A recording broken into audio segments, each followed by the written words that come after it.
మండలంలోని Christ church నందు pastor fellowship meeting జరిగిందండి. మరి ఈ మీటింగ్లోని చాలామంది పాస్టర్స్ వచ్చారు.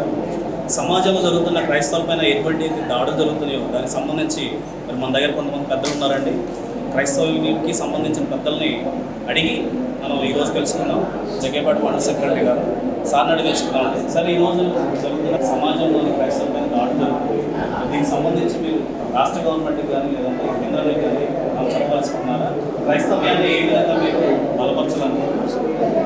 క్రైస్తవులు కానీ తర్వాత ప్రభుత్వ నాయకులు కానీ మరి స్వాతంత్రులు కానీ నా మనవి ఏంటంటే, ముందుగా నాయకులకు మరి రాజ్యాంగంలో మత స్వేచ్ఛను గురించినటువంటి హక్కు ఏదైతే ఉందో ఆ హక్కును మరి మీరు తప్పకుండా దయతో దాన్ని కాపాడాలని, మరి మతం పేరుతో సమాధానం శాంతి అనేటువంటి దాన్ని పెంపొందించుకోవాలి. కానీ మతం పేరుతో అల్లర్లు, ఉన్మాదం, దాడులు ఇవి ఎప్పటికీ కూడా సరైనటువంటి కావు. ఏ విధమైనటువంటి మతం కూడా దానివల్ల ఎస్టాబ్లిష్ కానేరదని మీకు మనవి చేస్తున్నాను. అంతేకాకుండా ముఖ్యంగా క్రైస్తవులకి నేను చేసే మనవి విన్నపం ఏంటి అని అంటే, మరి ఏ విధమైనటువంటి దాడికైనా సరే ఆయుధాన్ని ఉపయోగిస్తారు. ఏ ఆయుధాలతోనో మరి మారణ హోమాలు సృష్టిస్తారు. అయితే మనకు ఒక ఆయుధం ఉంది క్రైస్తవులకి. అదేంటంటే ప్రార్థన అనేటువంటి ఆయుధం. ప్రార్థన అనేటువంటి ఆయుధాన్ని మరి ప్రేమ అనేటువంటి లక్షణాల్లో ప్రేమ స్వప్రయోజనాన్ని విచారించుకొనదు అని మనం చదువుతున్నాం. 1 కొరింథీ 13లో చదువుతున్నాం.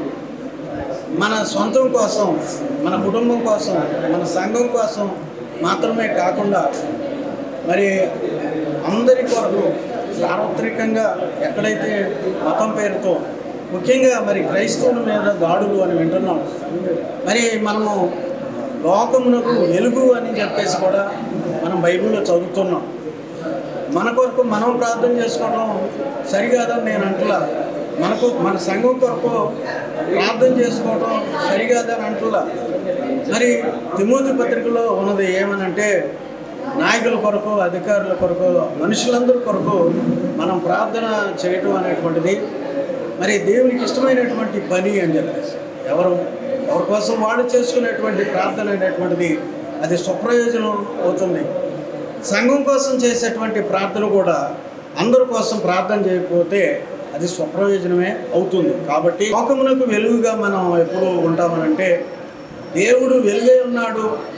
దేవుని సంబంధులుగా మనము భారంతో, నమ్మి, విశ్వాసంతో, పట్టుదలతో మన కుటుంబానికి, అవును ఇది మన కుటుంబం, ఇది మన కుటుంబం, జీవము గల ప్రతివానికి అవ్వ తల్లి అని చెప్పబడినట్టుగా అందరము ఒక కుటుంబంగా భావించితే అది మనకి చాలా ఆత్మీయమైనటువంటి బలము. దేవుని దృష్టిలో మనం దేవునికి ఇష్టలుగా మనం ఉంటున్నాం. కాబట్టి మనం అందరి కొరకు అనంటే ముఖ్యంగా దాడులను ఎదుర్కొనే విషయంలో మనం కనికరం కలిగినటువంటి వారమై బాధ్యతగా వారంతో అర్థం చేయాల్సినటువంటి అవసరత ఉంది. మరి పట్టినట్టు ప్రార్థనలు అనేటువంటివి కాకుండా పట్టింపుతో పట్టుదలగా ఈ విషయాన్ని గురించి ప్రార్థన చేసి మనం ఆయుధం ప్రార్థన. కాబట్టి గవర్నమెంట్ ఏం కోరుకుంటున్నారండి?